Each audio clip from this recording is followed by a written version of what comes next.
सबसे पहली बात, जो ये 7 डेज हैं आपके पास, इन 7 दिन में कंटिन्यूअसली आपको इंग्लिश पे, स्पेशली इंग्लिश पे फोकस करना है। साल भर नहीं पढ़ा तो एटलीस्ट 7 दिन तो बनते ही हैं। चैप्टर पढ़ने से पहले आप उसके उस पर्पस को जान लीजिए। अगर आपको पर्पस क्लियर है, मैसेज क्लियर है, तो चीज़ें समझ में आती है। जो भी आप जैसे क्वेश्चंस हैं पैसेज के, जितने भी क्वेश्चंस हैं उनको आप पहले पढ़ लें। क्वेश्चन को एक बार पढ़ लें, उसके बाद पूरा पैसेज रीड करें। आर्टिकल्स के लिए, डिबेट के लिए, स्पीच के लिए ना गाइज, आपको नॉलेज होनी चाहिए। आउटसाइड की नॉलेज है, राइटिंग स्किल्स अच्छी है, तो आप इस पर बहुत अच्छा परफॉर्म कर सकते हैं। सर का कहना, अगर आपकी इंग्लिश अच्छी है, अगर आपकी एंजाइटी है कि मुझे पैसेज करना है, तो ही सेक्शन ए उठाइए आप। ज़्यादातर एग्जामिनेशंस में क्या होता है कि 60% इजी क्वेश्चंस आते हैं, 20% डिफिकल्ट आते हैं और 20% एवरेज क्वेश्चंस आते हैं। पूरा का पूरा पेपर सर अटेम्प्ट करना चाहिए बच्चों को, एक नंबर का भी छोड़ना नहीं है। दूसरी बात, जल्दबाजी बिल्कुल भी ना करें। इंग्लिश का पेपर देखा गया है एक्सपीरियंस के हिसाब से, मोस्टली बच्चों का टाइम पे पेपर हो जाता है। जो बर्निंग इश्यूज हैं, हो सकता है पुलवामा अटैक पे दे दिया जाए।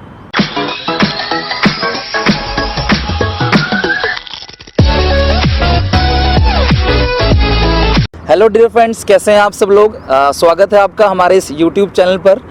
तो डियर स्टूडेंट्स, आपके एग्ज़ाम बहुत क्लोज हैं। आप लोगों का एग्ज़ाम में लगभग 1 वीक का समय रह गया है। तो आज हम क्लास यहाँ पे डिस्कस करने वाले हैं कि उस 1 वीक में आपने अपना जो पहला सब्जेक्ट है इंग्लिश का, आपका जो सबसे पहला सब्जेक्ट है इंग्लिश, उस पर हम लोग आज फोकस करेंगे। उस पर बात करेंगे किस तरीके से आपने एग्ज़ामिनेशन की प्रिपरेशन करनी है।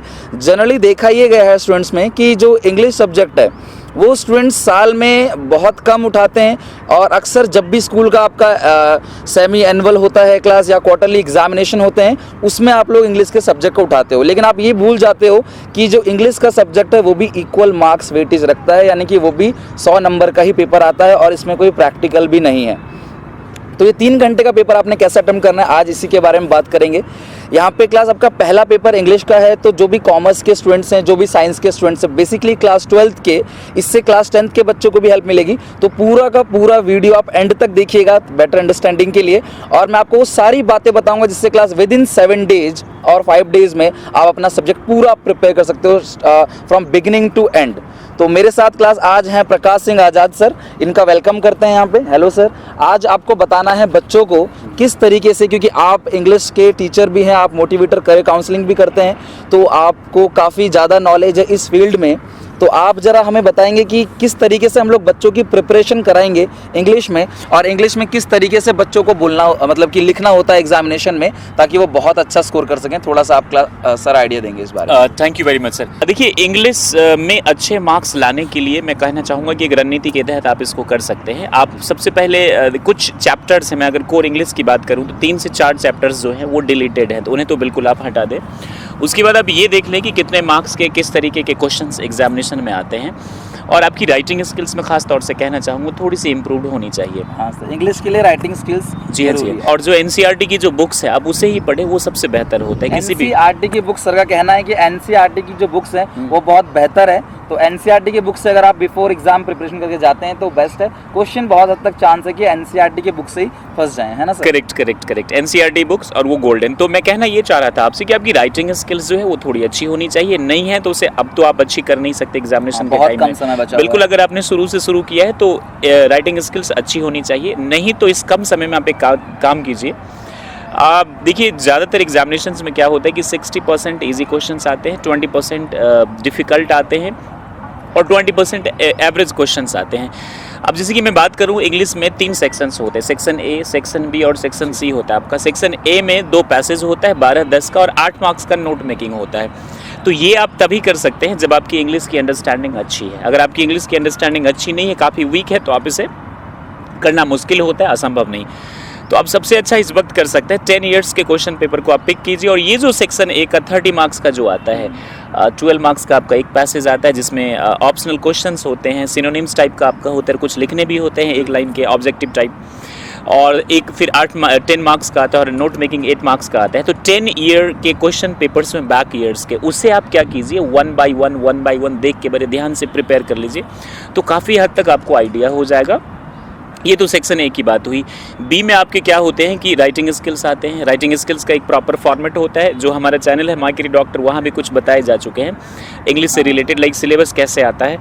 और उसके अलावा जो सेक्शन सी है उसमें आपका रीडिंग सेक्शन आता है, जिसमें लिटरेचर से रिलेटेड नॉवेल भी आ जाता है, लिटरेचर भी आ जाता है। तो यदि आप प्रॉपर देख के चलते हैं तो मुझे पूरा यकीन है कि 10 इयर्स के क्वेश्चन पेपर को सॉल्व करने के बाद आप इसको बहुत अच्छे से बना सकते हैं सर। जो वीक स्टूडेंट्स हैं सर सजेस्ट कर रहे हैं कि जो कमज़ोर बच्चे हैं, क्योंकि इंग्लिश एक ऐसा सब्जेक्ट है जो आप ऑन द स्पॉट स्पॉन्टेनियस आप उसमें क्लास महारत हासिल नहीं कर सकते। जी। आपने अगर साल भर पढ़ा होगा तो जी। आप बहुत बेहतर कर सकते हो, लेकिन फिर भी अगर आपने नहीं पढ़ा किसी भी कारणवश, कि आपके अदर सब्जेक्ट्स हैं, फिजिक्स हो गया, अकाउंट्स, इकोनॉमिक्स, उन पर आप फोकस करते हो, तो आप 10 ईयर्स जो 10 साल के पेपर हैं, अगर आप उनको पूरा सॉल्व कर लें, उन पे आइडिया ले लें आप पूरा का पूरा, तो बहुत हद तक आपका बेटर हो सकता है। जी हाँ।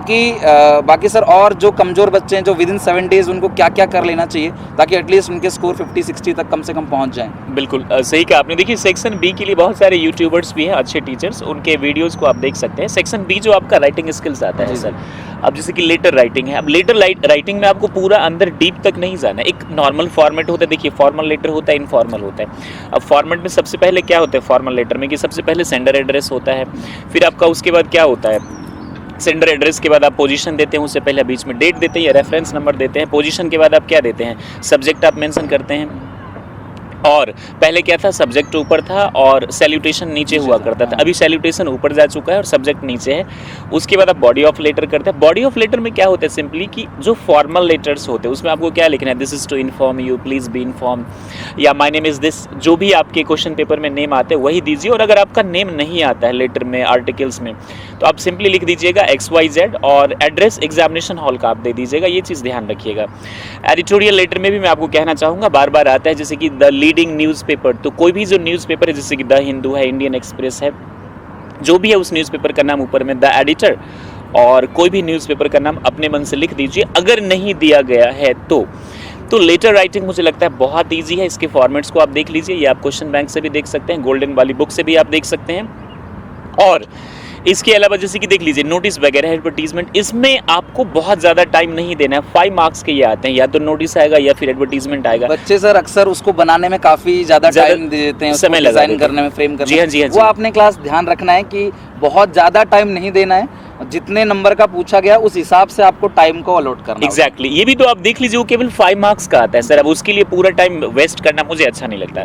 उसके बाद जो ज़्यादा वेटेज होता है, जैसे कि आपका सेक्शन बी की मैं बात कर रहा हूँ, स्पीच आ जाता है, स्पीच आ जाता है, रिपोर्ट आ जाता है, आर्टिकल्स आ जाता है, और कभी कभी डिबेट आ जाता है। तो ये तमाम, देखिए डिबेट में क्या होगा, दो, जैसे मैं और ये बात कर रहे हैं आपस में, तो अभी तो एक आपको इन्फॉर्मेशन दी जा रही है, 2 पार्ट हो जाता है, एक फेवर में बोलेगा, एक अगेंस्ट में बोलेगा, एक in favour of motion, in against of motion. जैसे कि वॉचिंग टेलीविजन इज गुड और बैड, तो इसी के बारे में आपको करना है। तो 2, एक एक्स हो गया, दूसरा वाई, या फिर जैक या जूली हो गया। तो ये थोड़ा सा देख लीजिएगा, डिबेट के लिए 8 to 10 मार्क्स का आता है। आर्टिकल्स की मैं बात कर रहा हूँ, ये 10 मार्क्स का या 8 मार्क्स का आएगा। ये काफ़ी जो बर्निंग इश्यूज़ हैं, हो सकता है पुलवामा अटैक पे दे दिया जाए अगर क्वेश्चन पेपर उससे नहीं तैयार हो। तो आर्टिकल्स के लिए, डिबेट के लिए, स्पीच के लिए ना गाइज, आपको नॉलेज होनी चाहिए, आउटसाइड की नॉलेज है, राइटिंग स्किल्स अच्छी है, तो आप इस पर बहुत अच्छा परफॉर्म कर सकते हैं। मान लीजिए कि कोई मेक इन इंडिया का आपको दे दिया आर्टिकल्स में, तो आर्टिकल्स को आप इनडायरेक्ट रूप से शुरू कीजिएगा और फिर इसको लिखिएगा। स्पीच को भी ऐसे, पहले क्या होगा, ओपनिंग होगा, स्पीच का बॉडी होगा, फिर लास्ट में कंक्लूजन होगा। आर्टिकल्स में भी आपके ऐसे ही होते हैं, और डिबेट में तो 2 पार्टीज होती है। इसके अलावा आपका क्या हो सकता है, रिपोर्ट। अब देखिए रिपोर्ट में आपका कैसे होगा, जैसे कि आप what, when, why, which, how, कोई चीज़, घटना कब, कैसे, कहाँ, कैसे घटा, उस चीज़ पे आपको एक रिपोर्ट बोलेगा। फॉर एग्जांपल, आपने एग्जामिनेशन देना शुरू किया और उसी की बोलेगा कि आपको रिपोर्ट तैयार करो, कितने बच्चे आए, कितने टीचर्स थे, कैसा एग्जाम रहा, किस डेट को हुआ, इन तमाम चीज़ों को आपको एज ए रिपोर्ट जैसे कि लिखना है। न्यूज़पेपर में भी आप देखते होंगे, ऊपर में हेडिंग होता है जो कि प्रेजेंट टेंस होता है, सिंपल प्रेजेंट, फिर कौन सा पेपर का है वो चाहे लिखे या ना लिखे, फिर बाई किसके द्वारा, वेन्यू आप देते हैं, डेट देते हैं, फिर उसके बाद आपको क्या है, कहाँ, कब, कैसे।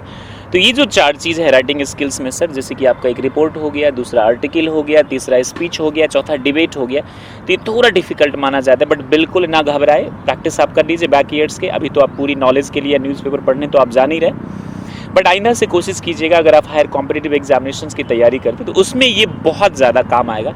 तो सर ये था सेक्शन बी के बारे में। और सर सेक्शन सी जो लिटरेचर है उसके लिए क्या आप बताना चाहेंगे आप बच्चों को? बहुत शुक्रिया। देखिए सर, सेक्शन सी आपका होता है, उसके लिए तो थ्रू आउट आपको बुक्स की नॉलेज तो होनी ही चाहिए।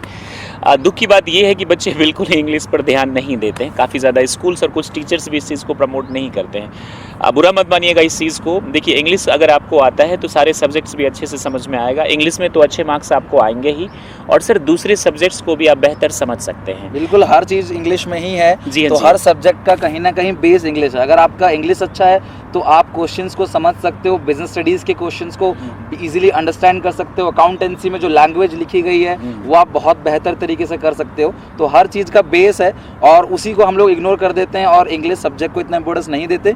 लेकिन हम ये भूल जाते हैं कि 100 नंबर का ही वो एग्जामिनेशन है, और वो आपके पूरे परसेंटेज को ख़राब कर सकता है। बाकी में कितने भी अच्छे नंबर हो, अगर आप 400 में से 400 भी ले आते हो तो इंग्लिश आपको 80-85% पे ही रोक देता है लाके। एग्जैक्टली।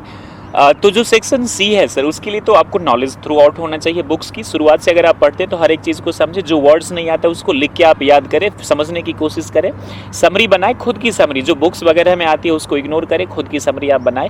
और एग्जामिनेशन के टाइम में जैसे आपके पास केवल 7 डेज का टाइम है, तो उन्हीं समरीज को आप पढ़ें ताकि आपको पूरा बुक जो है याद हो जाएगा। मैं बात करूँ जैसे कि नॉवेल इनविजिबल मैन, या जो दूसरा इलेक्टिव इंग्लिश का है उस नॉवेल को, सिलियास वाला, आप इसको गो थ्रू हो लीजिए। और द इनविजिबल मैन का मैंने भी समरी बना के डाला हुआ है, वो तकरीबन हाफ एन आवर का है, 10 मिनट का है गेस, ऑन माई चैनल, तो आप उसको देख सकते हैं। बेसिक देखिए क्या होता है कि आप समरी भी तभी समझ में आएगा जब आपने पूरा थ्रू आउट समझा हुआ है। बिल्कुल बिल्कुल।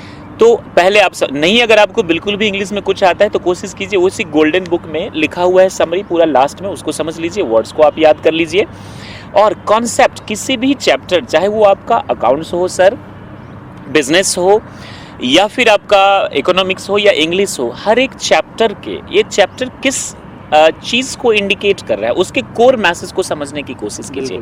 यदि आप समझ पाते हैं अकाउंटेंसी में पढ़ने का मुझे ये बेनिफिट है, तो पढ़ने में मज़ा भी आता है और आप भी बहुत as a good teacher, I hope understanding हमारी जो है वो काफ़ी अच्छी। बिना बताए और बिना पर्पस का अगर मैं आपको इंग्लिश बताऊँ या ये वीडियो में कुछ भी लेक्चर देने लगूँ तो आपको समझ में नहीं आएगा, इंटरेस्ट भी नहीं होगा। तो चैप्टर पढ़ने से पहले आप उसके उस पर्पस को जान लीजिए। अगर आपको पर्पस क्लियर है, मैसेज क्लियर है, तो चीज़ें समझ में आती है। तो इंग्लिश के उस कोर मैसेज को आप समझने की कोशिश कीजिए, क्योंकि ज़्यादातर क्वेश्चंस घुमा घुमा के आते हैं और आप कहते हैं कि आउट ऑफ द सिलेबस आ गया, चीज़ें वही रहती है, कंटेंट वही रहता है, बस उसको थोड़ा सा घुमा दिया जाता है। और वो वही बना सकता है जिसको मैसेज क्लियर हो, जिसको उस पर्टिकुलर सब्जेक्ट या फिर चैप्टर का फंडा क्लियर हो। तो ये आप कर लीजिए। करने के बाद फिर 10 इयर्स के जो क्वेश्चंस हैं उसको आप देख लीजिए, और गोल्डन से ही आप देख लीजिए, या फिर और कुछ रीडर्स की है जो कि बहुत अच्छी बुक आती है, आप उससे भी जी हाँ जी, अरिहंत की जो आपने बोला, तो उससे आप जो है वो देख लीजिए। देखने के बाद आप उसको प्रैक्टिस करने के बाद जब आप जाते हैं तो मुझे लगता है सेक्शन ए, बी, सी, और आप इस तरीके से जो बहुत अच्छे से एग्जामिनेशन में लिख सकते हैं। तो सर की सारी बातों को मैं आपको एक बार एकदम समरी बता देता हूँ, कंक्लूड कर देता हूँ क्या क्या सर ने बताया आपको क्या क्या ध्यान रखना है। सबसे पहली बात है, सर का कहना है कि आपने तीनों सेक्शन, सबसे पहली बात तो पूरा का पूरा पेपर सर अटेम्प्ट करना चाहिए बच्चों को, एक नंबर का भी छोड़ना नहीं है। दूसरी बात, जल्दबाजी बिल्कुल भी ना करे। इंग्लिश का पेपर देखा गया है एक्सपीरियंस के हिसाब से मोस्टली बच्चों का टाइम पे पेपर हो जाता है, तो जल्दीबाजी की कोई दिक्कत नहीं है, इसमें आराम से आप कर सकते हो। सबसे पहले तो जो आपका सबसे पहला सेक्शन रीडिंग सेक्शन है, उसमें पैसेज है, तो पैसेज आप लोग शुरू में भी स्टार्ट कर सकते हो, एंड में भी, और सर बताएंगे किस तरीके से किन को शुरू में स्टार्ट करना चाहिए पैसेज को, किन को एंड में। सर बताइए, आप कुछ बता रहे हैं। Thank you very much sir. देखिए section A, B, C 3 sections आपके होते हैं, तो जो सेक्शन जिस पे आपको ज़्यादा कमांड हो आप सबसे पहले वही अटेम्प्ट कीजिए, और जिस सेक्शन को आपने पहले पिक किया वो ब्लैक बोल्ड कर दीजिएगा। प्रेजेंटेशन आपका मार्जिन डिमार्केशन दोनों लाइन प्रॉपर होना चाहिए, और जो सेक्शन आप पे ज़्यादा कॉन्फिडेंस है जिस सेक्शन पर, आप उसी को पहले पिक करें और उस सेक्शन की कोशिश करें सारे क्वेश्चन आंसर को आप उसी में लिख दें। आप खिचड़ी मत पकाइए उधर, इधर से इधर, फिर वो देखने में अच्छा नहीं लगेगा, मार्क्स आपके बेवजह कट जाएंगे। राइटिंग का ध्यान रखिए, बहुत ही क्लियर और साफ, सुंदर, खूबसूरत नहीं होती है, तभी कोशिश करें साफ लिखने की, और उस सेक्शन को आप पिक करें। तो मान लीजिए आपको सबसे पहले बी पे कमांड है, ज़्यादातर जैसे कि मैं सबसे पहले बी को ही अप्रोच करता हूँ। कुछ बच्चे जिन्हें ज़्यादा अच्छी नॉलेज है सर इंग्लिश की, अच्छी कमांड है लैंग्वेज पे, तो वो सेक्शन ए को भी पिक कर सकते हैं और उस पर वो पैसेज को बना सकते हैं। तो बी को पहले बना लीजिए हर एक चीज़ को सिलसिलेवार ढंग से, फिर सी को, और फिर लास्ट में बी ए को, या आप चाहें तो पहले ए को भी बना सकते हैं एक ही लिए मैं आपको खास तौर से कहना चाहूँगा, जो नोट मेकिंग 8 मार्क्स के आते हैं, ज़्यादातर मेरे पास भी कॉल्स आते हैं और बच्चे घबरा जाते हैं कि इसको हम कैसे करें। देखिए, मैंने आपसे कहा हर एक चीज़ की एक रणनीति होनी चाहिए, उसका फॉर्मेट आप देख लीजिए। फॉर्मेट जब आप देखेंगे 10 ईयर बैक के या प्रीवियस काफ़ी ज़्यादा यूट्यूबर्स ने भी इस पर काम किया हुआ है, फॉर्मेट आप क्लियर कर लीजिए कैसे उसका फॉर्मेट है नोट मेकिंग का। 5 मार्क्स का नोट मेकिंग आता है, यानी कि काफ़ी लॉन्ग और डिटेल चीज़ों को शॉर्ट में लिखना ही नोट मेकिंग कहलाता है। एक नोट टेकिंग होता है, ये आपका नोट मेकिंग आता है सिलेबस में। तो उसका एक हेडिंग आपने दे दिया, मान लीजिए एक लंबा सा पैराग्राफ है, उसको छोटे छोटे पैराग्राफ में आप बांट लीजिए नोट मेकिंग के लिए। Paragraph 1, paragraph 2, paragraph 3, paragraph 4। अब देख लीजिए ये जो पूरा एक पैसेज है ये किस चीज़ के बारे में बात कर रहा है, किस कोर आइडिया के बारे में, उसको आप हेडिंग बना लीजिए। उसके बाद आपको डिसिप्लिन पता है कि कैसे नोट मेकिंग का होता है, तो हर एक पैराग्राफ से पहले तो पूरे चारों पैराग्राफ का आपने एक हेडिंग बनाया, उसके बाद हर एक पैराग्राफ हर एक चीज़ के बारे में बात करता होगा, किसी एक चीज़ के बारे में, उसको सब हेडिंग बना लीजिए। उसके नीचे ठीक सामने आप पॉइंट्स लिखिए छोटे छोटे छोटे, जैसे बिटवीन को B/W आप कर सकते हैं, इंपॉर्टेंट को IMP कर सकते हैं। ध्यान रहे ज़्यादा से ज़्यादा आप एब्रीविएशन नहीं बनाएंगे, वही बनाई जो चलता है। एक नोट मेकिंग में 4 से 5, ज़्यादा से ज़्यादा 3, 4, 5, 6 से ज़्यादा आप एब्रीविएशंस मत दीजिएगा, उसको प्रॉपर बनाइए। फिर दूसरा पैराग्राफ को पिक कीजिए और देखिए कि उसमें जो है वो मतलब क्या कह रहा है आपसे, उस हेडिंग को सब हेडिंग बना लीजिए। फिर पॉइंट्स आप दे सकते हैं, उसके बाद शॉर्ट एब्रीविएशंस को आप लिख दीजिए एक बॉक्स बना के, और दूसरे पेज पे आपका ये क्वेश्चन नंबर 2 का A होगा 5 मार्क्स और B आपका होगा जो आपको पूरा जो बिग होगा पैसेज उसको शॉर्ट में आपको लिखना है, तो 3 मार्क्स का होता है, बहुत ईजी होता है, लिख लीजिए। और पैसेज के लिए मैं कहना चाहूँगा कि 10 इयर्स के जब आप क्वेश्चन तैयार करेंगे ना सर, तो बहुत आसान हो जाएगा दोस्त आपके लिए करना। A और B दोनों एक ही जैसा होता है, C होता है, बिल्कुल ना घबराए। और फिर से मैं आपको एक बार कह रहा हूँ कि क्वेश्चन को आप पहले ही 3 घंटे का क्वेश्चन 3, 4, 5, 6, 7, 8, 9, 10 आप तैयारी कर लें, ताकि एग्जामिनेशन हॉल में जाने से पहले आपको अच्छी तरह पता रहे कि क्वेश्चन कैसे आते हैं, किस फॉर्मेट में कहाँ कौन सा आता है। वरना कई बार ऐसा देखा गया जिन बच्चों को प्रैक्टिस नहीं क्वेश्चन कैसे आते हैं, एग्जामिनेशन हॉल में जाके वो नर्वस हो जाते हैं। मुझे पूरा यकीन है आप जैसा चाहते हैं वैसा होगा। अभी भी आपके पास 7 to 8 या 10 डेज आपके पास टाइम है, तो आप इस स्ट्रेटजी पे काम करिए, पूरी तरीके से वही होगा जैसा आप चाहते हैं। तो दोस्तों आप लोगों ने देखा कि सर ने आपको काफ़ी सारी टिप्स दी हैं किस तरीके से काम करना है। मैं सर की सारी बातों को एक बार कंक्लूड कर देता हूं और उसके बाद ऑब्वियस है कि आपका पेपर बहुत अच्छा जाएगा। सबसे पहली बात, जो ये 7 डेज़ हैं आपके पास, इन 7 दिन में कंटिन्यूसली आपको इंग्लिश पे, स्पेशली इंग्लिश पे फोकस करना है। साल भर नहीं पढ़ा तो एटलीस्ट 7 दिन तो बनते ही हैं। बाकी सर का कहना, अगर आपकी इंग्लिश अच्छी है, अगर आपकी एंजाइटी है कि मुझे पैसेज करना है, तो ही सेक्शन A उठाइए आप, आपका जो रीडिंग सेक्शन है वो। अदरवाइज आप सेक्शन B, C और लास्ट में A उठा सकते हैं। ऐसा देखा गया है कि बच्चे काफ़ी टाइम लगा देते हैं सेक्शन A में ही पैसेज को पढ़ने में, तो वो चीज़ बहुत सिचुएशन हो जाएगा अगर आपका इंग्लिश अच्छा नहीं है। तो अगर आपकी अच्छी है इंग्लिश तो आप A से ही स्टार्ट कीजिए। तो घर पे डेली बेसिस पे इन 7 दिन में एटलीस्ट 2-2 आपको पैसेज घर पे बनाना है रोज, पहली बात। दूसरी बात, आप क्लास पैसेज करने के बाद आपकी जो भी आप जैसे क्वेश्चंस हैं पैसेज के, जितने भी क्वेश्चंस हैं उनको आप पहले पढ़ लें। क्वेश्चन को एक बार पढ़ लें, उसके बाद पूरा पैसेज रीड करें, ताकि क्लास आप मिनट्स का आपके पास टाइम हाँ मिलता है, उसमें पूरे क्वेश्चन को लेके आप गो थ्रू बोले, आपको पता स्ट्रेटजी आपकी बन जाएगी कि कैसे कैसे क्या करना है। वो 15 मिनट बहुत क्रूशियल होगा जो आपको रीडिंग के लिए मिलता है, उनका आप वो 3 घंटे से अलग मिलता है आपको पढ़ने के लिए। उनमें आप दोनों के दोनों पैराग्राफ को डीपली रीड करेंगे, लेकिन पैराग्राफ रीड करने से पहले आपको क्वेश्चन एक बार पढ़ना है, फिर पैराग्राफ पढ़ना है, फिर क्वेश्चन, देन उसका आपको आंसर देना है। और एक बात का खास ख्याल रखिएगा, 50 मिनट से 55 मिनट सफिशिएंट है सेक्शन A के लिए। आप घड़ी सामने रखेंगे, ऐसा नहीं होना चाहिए कि आप 1.5 घंटा, 1 घंटा, सवा घंटा उसमें दे रहे हो। 50 minutes is enough for section A। Then section B पे आते हैं। सेक्शन B पे बेसिकली आपको सारे फॉर्मेट्स पे कमांड होना चाहिए। सेक्शन B में जितने भी फॉर्मेट हैं क्लास, उन सब पे आप अपना कमांड रखो। अगर आप अंदर का बना के लिखते हो, फॉर्मेट का कमांड अच्छा है तो आपको मार्क्स मिल जाएगा। और फॉर्मेट आप जब भी लेटर टू एडिटर वगैरह जितना भी करते हो, उसका क्लास आप शुरू का format like to the estimated page of your newspaper, I want to highlight this column, ये जितनी भी चीजें हैं वो शुरू का और एंड का आपने फोकस रखना है। और क्लास आपको आंसर तो आप उसे याद ही कर लीजिए, उसे आप याद कर लीजिए शुरू का एंड का। और सबका फॉर्मेट, सेकंड जो आपका राइटिंग स्किल्स है उसमें बेसिकली फॉर्मेट का वो भी 30 मार्क्स के अराउंड आता है, और उसमें भी आपको 50 मिनट्स देना है। राइटिंग स्किल में सर अक्सर ऐसा देखा है कि बच्चे बहुत ज़्यादा टाइम लगा देते हैं, वेस्ट करते हैं टाइम को सजाने वजाने में। क्लास छोटी छोटी चीज़ों पे, छोटी चीज़ों पे 4-4 नंबर क्वेश्चन पे 15-15 मिनट लगा देते हैं, वो नहीं करना आपको। वेटेज देखिए ना, आपका आर्टिकल में आता है, स्पीच में आता है, पैसेज में आता है, आई मीन रिपोर्ट में आता है, डिबेट में, इन चीज़ों में 10-10 मार्क्स के आते हैं। बाकी आपके ज़्यादातर तो काफ़ी 4-4 5-5 वाले में 10-10 मिनट 12-12 मिनट सफिशिएंट है, बहुत जी, जी, जी, है। हाँ। और देन उसके बाद हम आते हैं थर्ड सेक्शन पे। क्लास देखो, थर्ड सेक्शन आपको तभी आएगा जब आपने पूरा का पूरा किताब पढ़ा हो। एटलीस्ट एक बार हर चैप्टर आपका रीड हुआ होना चाहिए।